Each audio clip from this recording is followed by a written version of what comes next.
Hello दोस्तों, स्वागत है आप सभी का आज की हमारी इस वीडियो में। तो आज की जो वीडियो होने वाली है वो हिस्टोरिकल टूरिज्म थ्योरी पर थर्ड सेमेस्टर के जो भी स्टूडेंट हैं हिस्ट्री सेक में उनके टॉपिक स्तूप व स्तूप के संरचना पर होने वाली है। ये टॉपिक पहले जो एग्ज़ाम हुआ इससे पहले उसमें भी आ चुका है, तो ये काफ़ी इंपॉर्टेंट टॉपिक है। आप इसको ज़रूर से अच्छे से करके जाएँ, आपका ये क्वेश्चन 100% आने के चांसेस हैं। ठीक है दोस्तों, तो बिल्कुल ईजी लैंग्वेज में फुल एक्सप्लेनेशन दी जाएगी, पिक्चर के थ्रू आपको सारी चीज़ें समझाई जाएंगी कि स्तूप क्या है और स्तूप की संरचना कैसी होती है। तो बने रहिए हमारे चैनल के साथ, हमारे चैनल को सब्सक्राइब कर दीजिए और अगर आपको वीडियो पसंद आती है तो अपने दोस्तों के साथ भी शेयर कीजिएगा। अगर आपने टेलीग्राम चैनल ज्वाइन नहीं किया है तो उसका लिंक मैं आपको डिस्क्रिप्शन में दे दूँगी, आप वहाँ से टेलीग्राम चैनल भी अपने ज्वाइन कर लेना। ठीक है दोस्तों, तो चलिए हम बिना टाइम वेस्ट करते हुए आज की वीडियो को शुरू करते हैं। तो सबसे पहले हम समझ लेते हैं कि स्तूप क्या है। तो देखिए दोस्तों, स्तूप क्या है। स्तूप का शाब्दिक अर्थ होता है ढेर। स्तूप का शाब्दिक अर्थ क्या है? ढेर। चूंकि ये चिता के स्थान पर बनाया जाता था अतः इसका नाम चैत्य भी हो गया। ठीक है, तो ये चिता के जहाँ पे एक तरह समाधि आप बोल सकते हैं कि उसके स्थान पर बनाया जाता था तो उसको बोला जाता था चैत्य। बुद्ध की अस्थियों को रखने के लिए ही स्तूपों का निर्माण किया गया था। तो आपको ये भी पता चल गया कि स्तूपों का निर्माण क्यों किया गया था। तो बुद्ध की अस्थियों को रखने के लिए किसका निर्माण किया गया था? स्तूपों का। स्तूपों का उल्लेख सर्वप्रथम ऋग्वेद से प्राप्त होता है, जहां अग्नि की उठती हुई ज्वालाओं को स्तूप कहा गया है। तो स्तूप का वेद जो ऋग्वेद में हमें बताया गया है वो बोला गया है कि अग्नि की जो उठती हुई ज्वालाएं हैं ना उसको स्तूप माना गया है। महापरिनिर्वाण सूत्र में उल्लेख आया है कि बुद्ध ने अपने शिष्य आनंद से कहा था कि मेरी मृत्यु के पश्चात मेरे अवशेषों पर उसी प्रकार का स्तूप बनाया जाए जिस प्रकार चक्रवर्ती राजाओं के अवशेषों पर बनते हैं। तो चक्रवर्ती राजाओं पर स्तूप बना करते थे। तो ये माना जाता है कि महापरिनिर्वाण सूत्र में बोला गया है कि बुद्ध ने जो उनके प्रिय शिष्य थे आनंद, उनको मृत्यु के पश्चात बोला था कि मेरे अवशेषों पर स्तूप बनाए जाएं, तो इसीलिए स्तूप बनाए गए। तो सबसे प्राचीन स्तूप कौन सा है? ज्ञान स्रोतों के आधार पर अभी तक का सबसे प्राचीन स्तूप नेपाल की सीमा पर बस्ती में पिपरहवा स्तूप को माना जाता है। आई होप आपको ये जानकारी पता होगी कि पिपरहवा स्तूप जो है वो सबसे पुराना स्तूप है। ठीक है दोस्तों, आई होप आपको इतना समझ आ गया होगा कि स्तूप क्या है, ये क्यों बनाए जाते हैं और सबसे पुराना स्तूप कौन सा है। तो चलिए अब हम आगे देख लेते हैं। आगे स्तूप कितने प्रकार के होते हैं। देखिए दोस्तों, अगर आपको अच्छी राइटिंग करनी है ना तो आप ये भी मेंशन करके आएँ और बिल्कुल फ्लो चार्ट में बना के आएँ कि स्तूप इतने प्रकार के होते हैं। आप इस तरीके से एक्सप्लेनेशन में लिख सकते हैं। शारीरिक स्तूप कला। देखिए, जिन स्तूपों का बुद्ध के अवशेषों पर बनाया गया था उनको शारीरिक स्तूप कहते हैं। इन स्तूपों में बुद्ध के अवशेष जैसे बुद्ध के शरीर के अंग, केश, नख, दांत आदि रखकर बनाया जाता था। पिपरवाह का जो स्तूप मैंने बताया इसी प्रकार का है जिसमें बुद्ध की अस्थियों का कलश पाया गया है, यानी इसमें बुद्ध की अस्थियों को रखा गया है। ठीक है दोस्तों, देन है उद्देश्य की स्तूप कला, किसी उद्देश्य के लिए जो बनाए गए।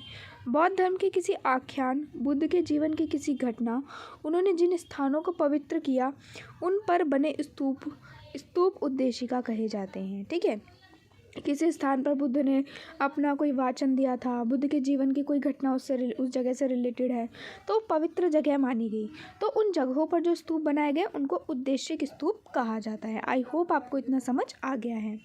नेक्स्ट है परिभोगिक स्तूप कला। तथागत के दैनिक जीवन में काम आने वाली वस्तुओं पर निर्मित स्तूप, जैसे बुद्ध ने जिन वस्तुओं का प्रयोग किया उनके पात्र, चीवर, पादुका, छड़ी, आसन आदि जब उनको दफना कर एक स्तूप बनाया गया तो उसको परिभोगिक स्तूप कला कहा गया। ठीक है दोस्तों, अभी तक हमने 3 पढ़े। एक कौन सा है? पहला है शारीरिक स्तूप कला, जहाँ पे बुद्ध के शरीर के कुछ अंगों को दफनाया गया है या अंगों को रखकर स्तूप बनाया गया। उद्देशिक स्तूप कला, जहाँ पर बुद्ध के जीवन से जुड़ी कुछ घटनाएं हुई हैं। और परिभोगिक स्तूप कौन सा है? जहाँ पर बुद्ध ने जो चीज़ें यूज़ करी उन्हें दफना कर बनाया गया, उसे परिभोगिक। देन है व्रतानुष्ठित स्तूप कला। ऐसे स्तूप जो मन्नत को चढ़ावा हो, जिसमें किसी वस्तु अथवा धातु को रखने का प्रयोजन नहीं, किसी को मन्नत मान लेने अथवा इच्छा की पूर्ति हो जाने पर उपासक बड़े स्तूप के चारों ओर मिट्टी के छोटे स्तूप बनवाते थे। ठीक है, तो कोई उनकी इच्छा थी जो पूरी हो गई तो उस उद्देश्य से जो स्तूप बनाए गए उन्हें व्रतानुष्ठित स्तूप माना गया।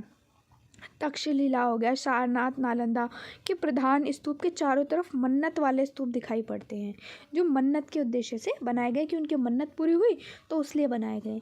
इन छोटे स्तूपों को एकाश्म में पत्थर अथवा ईंटों के द्वारा बनाया जाता था। इनमें बड़ी ताकों में देवताओं की मूर्तियाँ रखी जाती थी, जिनका प्रयोग पूजा के काम में किया जाता था। आई होप आपको समझ आ गया है कि स्तूप कितने प्रकार के होते थे। मैंने बहुत ईजी लैंग्वेज में आपके लिए कंटेंट अवेलेबल कराया है। अगर आपको कंटेंट पसंद आता है तो वीडियो को लाइक ज़रूर कीजिएगा, अपने दोस्तों के साथ शेयर भी कीजिएगा। और हमारा जो टेलीग्राम चैनल है MS कोचिंग ऑफिशियल के नाम से, जिसका लिंक मैं आपको डिस्क्रिप्शन बॉक्स में दे दूँगी, आप उसे ज़रूर से ज्वाइन कीजिएगा। ठीक है दोस्तों, चलिए अब हम आगे देख लेते हैं कि स्तूप की संरचना कैसे होती थी। देखिए, एक स्तूप ना इस प्रकार का होता था। स्टार्टिंग में जब स्तूप बनाए जाते थे ना, तो सिर्फ वो ऐसी आकृतियाँ हुआ करती थी, उसमें इतने सारे स्ट्रक्चर नहीं हुआ करते थे। लेकिन जैसे जैसे टाइम बीता, स्तूप में काफ़ी सारे स्ट्रक्चर और लगा दिए। ठीक है दोस्तों, जैसे कि आप ये जो देखेंगे, ये क्या है, ये प्रवेश द्वार है। इसे अगर सही भाषा में बोला जाए तो ये तोरण द्वार कहे जाते हैं। ठीक है दोस्तों, ये है ऊपरी पद प्रदक्षिणा पथ। ये वाला जो आपको पथ दिख रहा है, ये ऊपरी प्रदक्षिणा पथ है, और ये निचले है। ठीक है दोस्तों, और ये जो हाफ सर्कल आपको दिख रहा है, इसे अंड कहा जाता है। और इसके ऊपर जो आपको ये दिख रहा है बॉक्स, इसे हर्मिका। और इसके ऊपर जो इस तरीके की एक नुकीली सी चीज़ निकली है, इसे यष्टि। और इसके ऊपर जो 3 छत्रियाँ टाइप की बनी है, इसे छत्र। आई होप आपको ये स्ट्रक्चर याद रहेगा। देखिए, आपने ये स्ट्रक्चर काफ़ी अच्छे से कवर करके जाएं। इस तरीके का स्ट्रक्चर आप अगर पेपर में बना के आते हैं तो काफ़ी अच्छा इंप्रेशन आपको जाएगा, और 100% चांसेस है कि आपको इसमें अच्छे से अच्छे मार्क्स दिए जाएं। क्योंकि जब क्वेश्चन में आपसे पूछा जा रहा है कि आप उसकी संरचना बताइए, और संरचना में अगर आप पिक्चर बना कर आ जाते हैं, तो उस क्वेश्चन में आपके समझ लिए आपके 4 चांद लग गए हैं। बस ये समझ लीजिए। ठीक है दोस्तों, तो आप ये पिक्चर तो ज़रूर याद करके जाएँ। क्यों? क्योंकि ये क्वेश्चन 100% आपको एग्जाम में देखने को मिल सकता है। ठीक है दोस्तों, तो चलिए अब हम आगे बढ़ लेते हैं। आप इस पिक्चर का एक बार स्क्रीनशॉट भी ले सकते हैं। मैं सारी चीज़ें रफ कर देती हूँ। इसमें कुछ चीज़ें मेंशन नहीं है, जो मैंने आपको बताई है वो भी आप मेंशन कर लीजिएगा, और फिर आप ये बना के आए एग्ज़ाम में। आई होप आप सबने स्क्रीनशॉट ले लिया होगा। तो चलिए अब हम आगे बढ़ते हैं। स्तूप की आकृति देख लेते हैं। अब हम स्तूप की आकृति कैसी थी।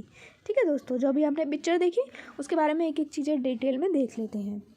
स्तूप कला, देखिए, अगर स्तूप की आकृति की बात कर रहे हैं ना, तो यानी कि यही इसकी वास्तुकला है। ठीक है, पेपर में अगर स्तूप की वास्तुकला पूछी जाती है तो भी आपको यही मेंशन करके आना है। ठीक है दोस्तों, तो है स्तूप कला का स्वरूप और उसके अंग। स्तूप डूहा ढेर के आकार का होता था, मतलब इस तरीके का होता था। इसका निर्माण ईंट, पत्थर अथवा मिट्टी के ढेलों को चुनकर करते थे। ईंट, पत्थर और मिट्टी के जो ढेले होते हैं, अतः इसका आकार ढूहे सा होता था। आज भी गाँव में ऐसे ढूहे देखने को मिलते हैं। ढूहे जो आपने देखा होगा, इस तरीके के गोबर से जो बनाए जाते हैं उपलों से, इस तरीके का स्ट्रक्चर कुछ इनका हुआ करता है। ठीक है, स्तूप का आकार उल्टा रखे कटोरी की तरह भी होता है, ऑब्वियस सी बात है। इसका मुख्य अंग अंडाकार होता है। अंडाकार मतलब इस तरीके का, इसका जो मेन स्ट्रक्चर है वो ऐसा है। स्तूपों का यही आकार निर्धारित भी किया गया है। आकार वृत्ताकार होता है, जिस पर बुलबुले की भांति अंडाकार भाग को अंड नाम से संबोधित किया गया है। धीरे धीरे अंडाकार भाग को शीर्ष चपटा होता है। ठीक है, आप ऐसे ऐसे बढ़ते जाएंगे तो यहाँ चीज़ पे ये थोड़ा चपटा हो जाता है, जिसके ऊपर एक मंजूषाकृति भाग में बुद्ध का अवशेष धातु मंजूषा में रखा जाता था। नेक्स्ट है स्तूप आर्ट, देख लेते हैं। का सर्वाधिक पवित्र एवं महत्वपूर्ण भाग यही होता है। ठीक है, तो इसका जो मंजूषाकृत भाग है, ये सबसे पवित्र भाग माना जाता है। क्यों? जो बुद्ध से चीज़ें अवशेष थी वो यहीं रखी जाती थी, जिसे हर्मिका नाम से संबोधित किया जाता है। इसे क्या बोला जाता है? हर्मिका। इसी में धातु गर्भ को स्पर्श करते हुए एक यष्टि बनाई जाती थी, जिसके शीर्ष भाग पर छत्र का निर्माण किया जाता था। देखिए, ये जो अंड बनाया गया है ना, इसके ऊपर मैंने आपको पिक्चर में बताया था, ये हर्मिका होती थी। जब इस तरीके से इसके नीचे गर्भ से लगती हुई ये बनाई जाती थी तो इसको यष्टि कहते थे, और जब इसके ऊपर इस तरीके से स्ट्रक्चर बनाया गया, इसे छत्र कहा जाता था। ठीक है दोस्तों, ये मैंने आपको पिछले पिक्चर में ही बता दिया। प्रारंभ में केवल एक छत्र बनाया जाता था। अभी हमने देखे पिक्चर में 3 छत्र थे, लेकिन प्रारंभ एक छत्र से किया गया था। लेकिन बाद में 3 छत्रों के निर्माण की परंपरा विकसित की गई। सातवाहन काल में 7 छत्रों के अवशेष भी हमें प्राप्त हुए हैं। आई होप आपको इतना समझ आ गया है। चलिए अब हम आगे देख लेते हैं दोस्तों। तो नेक्स्ट है हमारा वेदिका, यानी वेदिका क्या है वो हमें देखना है। देखिए मैं आपको सिंपल सी भाषा में समझाऊँ, जो हमारा अंड था इस तरीके से, उसके चारों तरफ जो इस तरीके का स्ट्रक्चर बना हुआ था, इसी को वेदिका माना गया है। ठीक है दोस्तों, एक बार समझ लेते हैं। स्तूप में विकास कार्य निरंतर जारी रहा। स्तूप की परिक्रमा करने के लिए चारों ओर वृत्ताकार काष्ठ वेदिका का निर्माण प्रदक्षिणा पथ के रूप में किया गया, यानी यहाँ पर इसका चक्कर लगाने के लिए चारों तरफ। ठीक है दोस्तों, के चारों ओर दिशाओं में 4 तोरण द्वार बनाए गए। यहाँ पे 4 तोरण द्वार, एक जैसे मैंने आपको स्टार्टिंग में स्ट्रक्चर बताया ना, इस तरीके का जो था वो तोरण द्वार है। वेदिका का निर्माण परंपरागत ढंग से किया गया। इसके लिए स्तंभों को किनारे खड़ा किया गया, जिसका आधार पाषाण खंड में धंसा है, जिसे आलंबन पिंडिका कहते हैं। सभी स्तंभों के शीर्ष के ऊपर भी इसी प्रकार के पाषाण खंड लगे हैं, जिसमें स्तंभों का शीर्ष भाग घुसा हुआ है। इस भाग को ऊषणीय अथवा पगड़ी कहा गया है। प्रत्येक वेदिका पर 3 प्रतिज्ञाएं लिखी होती थी। जो 3 इस तरीके का होता था ना, उस पर 3 वेदिकाएं लिखी होती थी। बुद्ध शरणम गच्छामि, धर्म शरणम गच्छामि, संघ शरणम गच्छामि, यानी इनको ज्वाइन करना एक तरह से इसका मतलब है। ठीक है, सूचियों के ऊपर भारी चौकोर पत्थर का टुकड़ा होता है, जिसे सिरदल या चौखट की ऊपरी पट्टी की तरह रखा जाता था। जैसा कि ऊपर बताया गया है, इसे ऊष्नीश कहते हैं।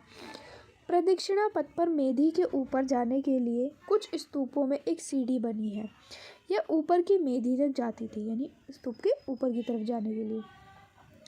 जो हमने देखा था ना, इस तरीके की वेदिकाएं हैं, एक वेदिका नीचे थी, एक वेदिका ऊपर, तो ऊपर जाने के लिए ये सीढ़ी बनी हुई थी। दूसरी मेधी पर जाकर उपासक प्रदक्षिणा करते और खूंटियों पर माला चढ़ाते थे। बरहुत, सांची, बोधगया, अमरावती की वेदिकाएं प्रसिद्ध हैं। ये स्तूप भी फेमस है, आपको पता ही है। ठीक है, बरहुत, सांची, अमरावती, ये सभी स्तूप फेमस हैं।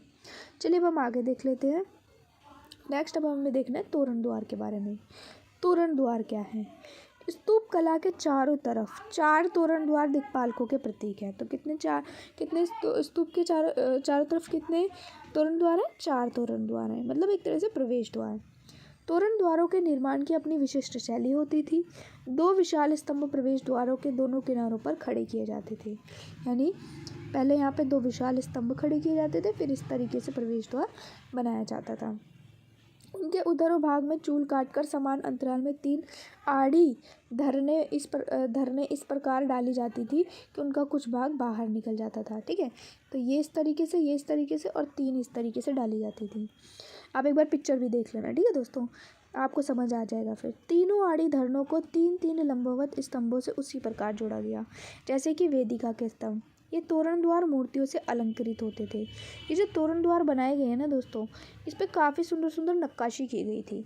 अगर आप 12th की एनसीईआरटी पढ़ेंगे ना, तो उस पर काफ़ी अच्छे तरीके से बता रखा है कि किस तरीके से इस पर तोरण द्वार पर नक्काशी की गई थी। ठीक है दोस्तों, यहाँ तक कि पूरी पूरी पिक्चर्स बनाई गई, पूरी पूरी की स्टोरी चित्र के रूप में यहाँ पर दर्शाई गई थी। तो आप समझ सकते हैं कितनी अच्छे तरीके से इस पर नक्काशी की गई थी।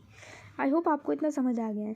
जब ये आप सब पढ़ेंगे ना, तो इससे पहले साइड में अपनी कॉपी पर ना एक बार अपनी जो मैंने पिक्चर स्टार्टिंग में बनाई थी ना, वो बना कर रखना। आपको ये बिल्कुल अच्छे से सारी चीज़ें समझ आती चली जाएंगी। ठीक है, अगर आपको कहीं पर भी डाउट आता है तो कमेंट बॉक्स में हमें ज़रूर बताएं, या फिर टेलीग्राम चैनल पर भी आप बता सकते हैं। तो हम नेक्स्ट देख लेते हैं। नेक्स्ट है मेधी। मेधी उस गोल चबूतरे को कहते थे जिसके ऊपर स्तूप का मुख्य अंग रहता था। किसी स्तूप में मेधी भी प्रदक्षिणा पथ के रूप में काम करती थी और इसे भी वेदिका से सुरक्षित कर दिया गया था। ठीक है, तो एक स्ट्रक्चर था इस तरीके का मेधी, जिसके ऊपर अपना पूरा वो बनाया गया था। एक तरह से चबूतरा है, ये चबूतरा समझते हैं ना आप? ठीक है, वही उसी तरीके से। नेक्स्ट है अंड। अंड क्या है?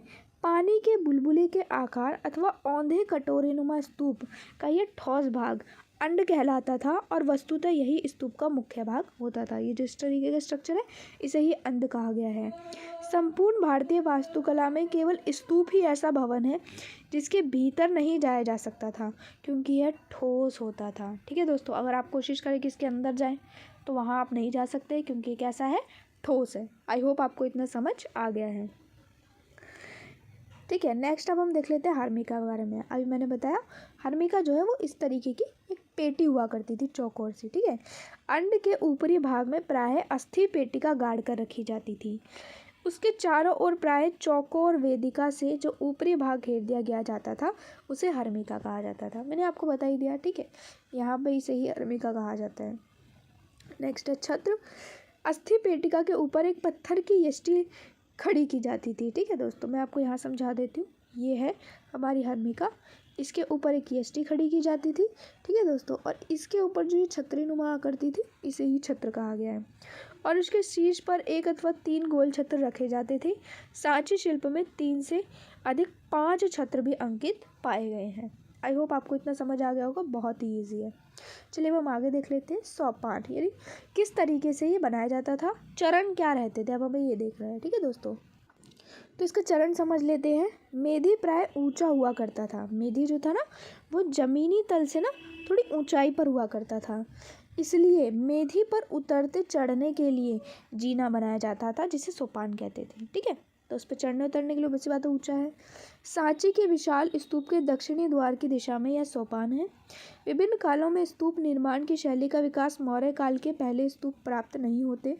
तो मौर्य काल से पहले के स्तूप प्राप्त नहीं होते, उसके बाद के स्तूप प्राप्त होते हैं। साहित्यिक साक्ष्यों से इतना ज्ञात होता है कि अशोक ने पूर्व के 8 स्तूपों में जो बुद्ध के अवशेषों पर बने थे उनमें 7 स्तूपों को तुड़वाकर उसमें से अस्थि कलश निकलवाया और उन पर 84,000 स्तूप बनवाए।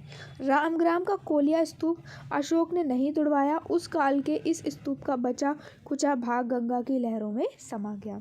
तो आपको ध्यान रखना है कि मौर्य काल में काफ़ी सारे स्तूप इस टाइम पर बनाए गए, जिसमें अशोक ने क्या करा, जो 8 स्तूप बनाए गए थे, क्योंकि ऑब्वियस सी बात है काफ़ी बड़ा साम्राज्य था, जगह भी ज़्यादा थी, तो 8 स्तूपों में जो चीज़ें दफनाई गई थी वो सब निकलवा कर उसमें 84,000 स्तूप बनवा दिए, ठीक है दोस्तों। तो नेक्स्ट अब हम देख लेते हैं मौर्य काल के स्तूप, क्योंकि स्टार्टिंग जो है वो मौर्य काल से ही हमें देखने को मिलती है।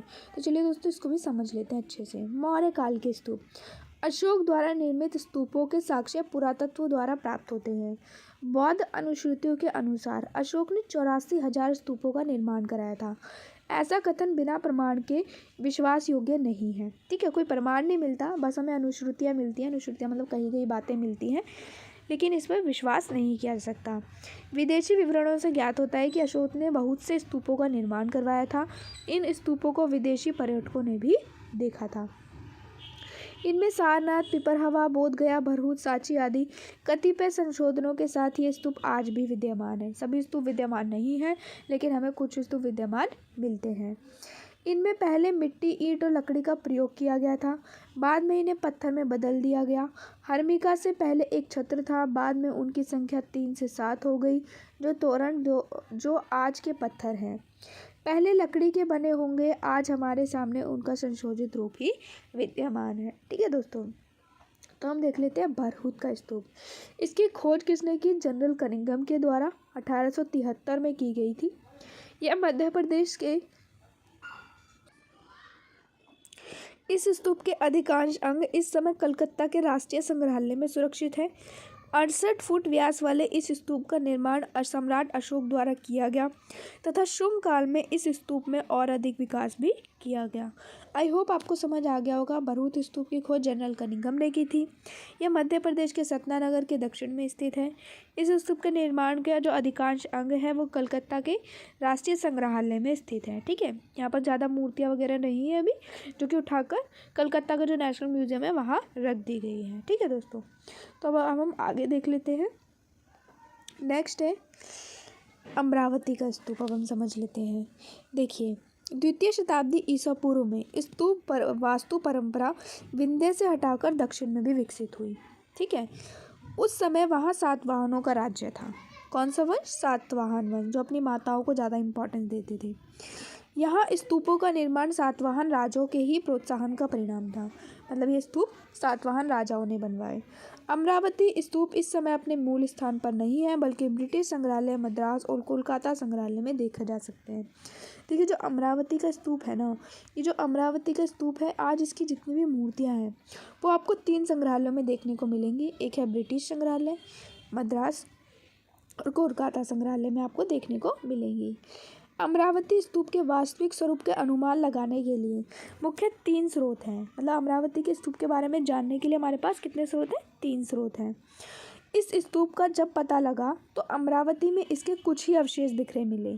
ठीक है, तो इसकी खोज बाद में ये पहले ही हो गई थी। ये अंड के ऊपर तथा वेदिका की पट्टिका अथवा शिलापट थे। ठीक है, तो इसकी जो काफ़ी सारी चीज़ें वो इधर उधर बिखरी हुई मिली। शिला पट्टिकाओं पर इन स्तूपों की आकृति बनी हुई है। इसी के आधार पर स्तूप की आकृति का स्वरूप और ऊंचाई तथा व्यास का अनुमान लगाया गया। तो जो शिला पट्टिकाएँ मिली है ना, उस पर स्तूप की बेस जो स्ट्रक्चर था ना वो बना हुआ मिला है। इसी के अनुसार उस पर हमने क्या करा है? अनुमान लगाया कि इसकी ऊंचाई क्या रही होगी और उसका व्यास कितना रहा होगा। संगमरमर की पट्टिकाओं से इसका अंड आच्छादित किया गया और वेदिकाएं भी संगमरमर की बनी हैं। इसकी वेदिकाएं संगमरमर की बनी हैं। ठीक है दोस्तों, तो चलिए अब हम आगे देख लेते हैं। सांची स्तूप, देखिए ये तो आपको करके जाना ही जाना है। स्तूप जब भी आएगा सांची स्तूप आपको ऑब्वियसली बात है मेंशन करना है, मोस्ट इम्पॉर्टेंट स्तूप है। सांची मध्य प्रदेश के रायसेन जनपद में भोपाल तथा विदिशा के पास विदिशा से 6 मील की दूरी पर स्थित है। यहाँ पर्वत के ऊपर कई स्तूप बने हैं। इसी कारण इसे चेतियागिरी अथवा स्तूपों का पहाड़ कहा गया है। कई सारे स्तूप बने इसलिए स्तूपों का पहाड़। यह स्थान मथुरा में प्रतिष्ठान के प्राचीन व्यापारिक मार्ग पर स्थित पूर्वी मालवा का महत्वपूर्ण केंद्र था। ठीक है, प्राचीन जो प्रतिष्ठान थे ना राजवंश उसका। विदिशा अशोक के पहले से ही बौद्ध केंद्र था। ठीक है, अशोक नहीं था उससे पहले से ही विदिशा जो था वो अशोक का एक बौद्ध धर्म का केंद्र था। इस स्तूप की खुदाई से यहाँ भस्म कलश प्राप्त नहीं हुआ, किसी भी तरीके का कोई कलश प्राप्त नहीं हुआ। अतः भस्म धातु से सांची के स्तूप का कोई संबंध न था। अशोक ने इसे पूजा के लिए बनवाया और इस पर लेख भी खुदवाए। उसने यहाँ एक लघु इष्टता स्तूप की स्थापना की जो काष्ठ वेदिका से घिरा हुआ था। इष्ट मतलब भगवान। शुंग युग में इसे पाषाण कवच प्रदान किया गया। शुंग काल में इसे पाषाण का कवच दिया गया, मतलब इसके ऊपर पाषाण का एक कोटिंग की गई, पत्थर लगाया गया। ठीक है, एक कवच के रूप में। सांची में 3वीं शताब्दी ईसा पूर्व से 9वीं शताब्दी ईस्वी तक कलात्मक विकास होता रहा, मतलब इसमें कुछ कलाकारियाँ की जाती रही। वेदवृत्ति और विदिशा नदियों का संगम होने के कारण धार्मिक स्थल के रूप में भी यहाँ स्थान महत्वपूर्ण रहा। इस क्षेत्र में 61 स्तूप प्राप्त हुए हैं, जिसमें सांची का महास्तूप अधिक मनोरम हमें देखने को मिलता है। ये जो पूरा एरिया 61 स्तूप हमें मिलते हैं। सांची में 3 स्तूप कुछ महत्व के हैं, जिनमें महास्तूप जिसे मुख्य स्तूप माना जाता है अधिक महत्वपूर्ण है। स्तूप संख्या 3 से सारीपुत्र तथा मौदगल्यायन के लेख सहित भस्म पात्र प्राप्त हुए हैं। ठीक है, स्तूप संख्या 2 की कोई खास विशेषता नहीं है। इसमें अशोक के धर्मदूतों के अवशेष प्राप्त हुए हैं, भस्म पात्र पर लेख अंकित हैं। ठीक है, तो आई होप इतनी जानकारी आपको समझ आई होगी। बाकी आपको जो और भी पता है, जो अगर आपने 12th में हिस्ट्री पढ़ी है तो आपको और भी चीज़ें पता होंगी, तो आप वो भी एग्ज़ाम में लिख कर आ सकते हैं। मैं आपको एक्स्ट्रा चीज़ें बता रही हूँ। ठीक है दोस्तों, अमरावती स्तूप की विशेषताएं हम देख लेते हैं। दक्षिण भारत के स्तूप निर्माण की शैली उत्तर भारत के स्तूप निर्माण से अलग थी। यह स्तूप का चबूतरा ईंटों से बना था। जो स्तूप का चबूतरा था ना वो ईंटों से बना था। इसमें बाहरी दीवार तथा नाभि से दूसरी दीवार निर्मित दोनों गोलाकार दीवार को ईंट की पंक्तियों से कई भागों में बंट कर रिक्त स्थानों की मिट्टी से भर दिया गया। मध्य भारत में स्तूप के चबूतरे ठोस मिट्टी से बने हैं। दक्षिण भारत के स्तूप के आधार की योजना पृथक रीति से तैयार की गई है। तो आपको इतनी जानकारी याद रखनी है। देन चबूतरे नुमा निकले अंश पर 5 पतले खड़े स्तंभ दिखाई पड़ते हैं। ठीक है, 5 ऐसे स्तंभ हमें दिखाई पड़ते हैं। इन्हें आयक स्तंभ कहा गया है। ठीक है, इन्हें आयक स्तंभ बोला गया है। इस तरह के आयक स्तंभ की स्थिति अन्य किसी भारतीय स्तूप में हमें देखने को नहीं मिलती। अमरावती स्तूप का प्रत्येक भाग संपूर्ण वेष्टनी तोरण अंड भली भांति अंकित है। मतलब जो अमरावती का स्तूप है सारी चीज़ यहाँ पर काफ़ी सजावटी की गई है, नक्काशी काफ़ी अच्छी की गई है। स्तूप की ऊंचाई दिनों दिन बढ़ती गई। चीनी यात्रियों ने इसे टावर कहकर संबोधित किया। मतलब इसको जो भी राजा आया उसने स्तूप की आज वो है ना वो बढ़ाते चले गए, जिससे क्या हुआ, जो चीनी यात्री आए उन्होंने इसे टावर कहकर संबोधित किया। बुद्ध के जन्म प्रतीक हाथी को जिस रूप में यहाँ उत्कीर्णित किया गया वैसा अन्यत्र हमें नहीं मिलता, किसी और स्तूप में नहीं मिलता। उस प्रदर्शन में एक पत्थर को 3 भागों में विभाजित किया गया। एक भाग से बोधिसत्व से प्रार्थना की गई वे अवतरित हो। मध्य भाग में रथ पर हाथी को बाजे के साथ ले जा रहे हैं। तीसरे में माया देवी का सपना अंकित है। संपूर्ण स्तूप प्रस्तर में खोदकर मूल स्तूप का आकार सामने उपस्थित किया गया।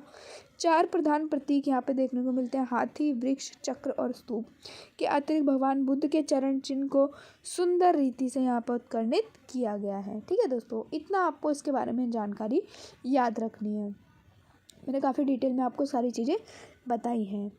तो नेक्स्ट हम देख लेते हैं तक्षशिला का स्तूप। ये भी इम्पॉर्टेंट है, आपको ये भी समझ के चलना है।